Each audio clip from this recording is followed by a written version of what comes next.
Hierdie is 'n geleentheid spesiaal vir ouers. Vandag se pappas, vandag se mammas.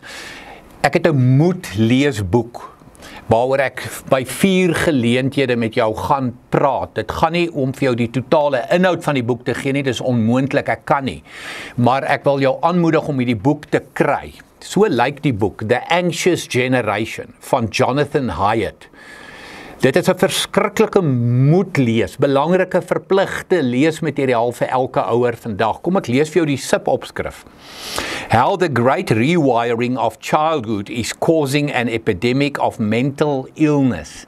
So ons sit met 'n anxious generation, 'n generasie propvol angs en baie swak emosionele welstand as gevolg van tegnologie. En ek wil nou in hierdie eerste geleentheid wat ek met jou praat oor hierdie boek, wil ek vir jou die tydslyne wat hierdie man gee, en net so terloops, hierdie beskou ek as die beste navorsing wat ek die afgelope 10 jaar gelees het, oor skerms en tegnologie, die digitale virtuele kant.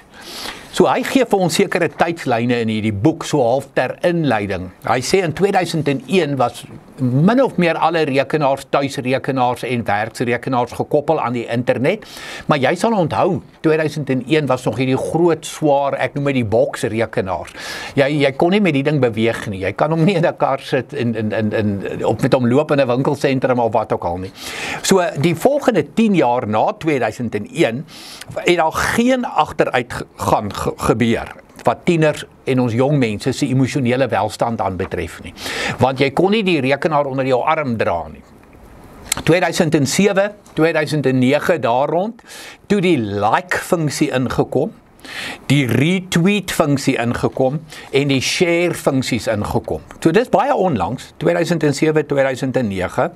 2010 het die selfies, wat jy die foon nou so kan stel, dat jy nou van jouself videoetjies kan maak en van jouself nou fotootjies kan neem. Ek bedoel, daarvan het jy nou al baie gesien in jou lewe. 2010. En hier by 2012, 2013 het die sosiale media en die slimfoon by mekaar gekom en wifi en internet, en daar's baie nuwe goedertjies ontwikkel in daardie tyd deur die tegnologiese maatskappye. Al die apps en die toepassings en die goeders wat 'n mens kry het, is toe nou op jou foon beskikbaar, en al ons kinders kry slimfone. En kyk wat gebeur. Na dit, skryf Jonathan Haidt vir ons in hierdie boek, het jong meisies se emosionele welstand 'n ineenstorting beleef. Die woord wat hy gebruik het is 'n collapse. En daar's 'n ernstige agteruitgang by ons seuns. Nou wat ek hier het is 2 grafieke uit die boek uit. Ek gaan dit nie vir jou wys nie, maar ek gaan nou wel met jou hieroor praat. So die eerste grafiek wat ek hier het sê major depression among teens. Aan die ander woorde, hier's nou depressie onder tieners. En vanaf 2010 het dit by meisies toegeneem met 145%.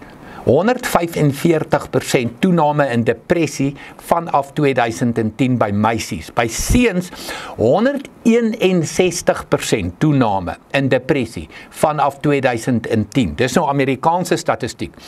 Hy is toe gekritiseer deur 1 of 2 sielkundiges en so aan wat vir hom sê, maar dis Amerikaanse omstandighede. Toe gaan hy en hy gaan doen hierdie selfde navorsing in Australië en in Brittanje, en hy bevind presies dieselfde uitkoms. Hy kry dieselfde uitkoms. 'n Volgende grafiek, hier's heelwat grafieke in die boek, so ouers asseblief kry hierdie boek, gaan oor wat hy noem emergency room visits for self-harm. Met ander woorde, dit is nou ongevalle besoeke as gevolg van selfbeskadiging. En baie aklig weer eens, vanaf 2010, toe die wifi en die internet en die sosiale media en al die verskillende soorte sosiale media op die foon beskikbaar is, en ons kinders dra dit met hulle saam, en hulle is min of meer 24/7 online, bevind hy dat hierdie ongevalle besoeke as gevolg van selfbeskadiging by meisies, het gestyg met 188% vanaf 2010 en by seuns met 48% sedert 2010.